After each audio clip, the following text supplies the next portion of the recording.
বন্ধুরা, আজকে আমি তোমাদেরকে বলবো কৃষক বন্ধু প্রকল্পে কিভাবে আবেদন করবে, অর্থাৎ কিভাবে নিজের গ্রামের মাধ্যমে ফর্ম জমা দিয়ে কৃষকদের জন্য রাজ্য সরকারের দেওয়া আর্থিক সহায়তা পাওয়া যায়। তাই ভিডিওটি শেষ পর্যন্ত দেখো। ভিডিওটা শুরুর আগে যদি তোমরা প্রথমবার আমার চ্যানেলে এসে থাকো তাহলে সাবস্ক্রাইব করে পাশে থাকা বেল আইকনটি অন করে দাও।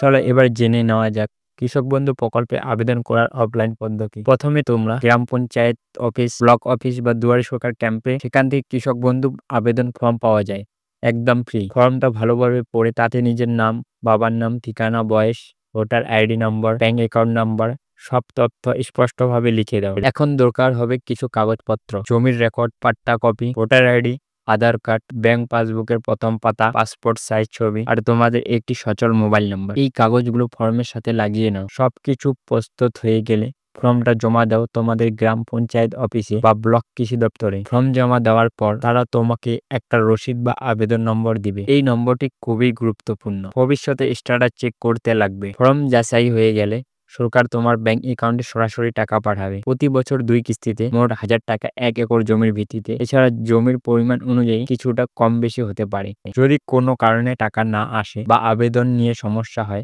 তাহলে তোমাকে ব্লক কৃষি দপ্তরে যোগাযোগ করতে হবে অথবা টোল ফ্রি নাম্বার 6291720406 এই নম্বরে কল করতে হবে। তো বন্ধুরা, এইভাবে সহজে গ্রামের মধ্যেই কৃষক বন্ধু প্রকল্পের আবেদন করা যাবে। ভিডিওটা যদি তোমাদের ভালো লেগে থাকে তাহলে একটা লাইক ও শেয়ার করতে ভুলবে না।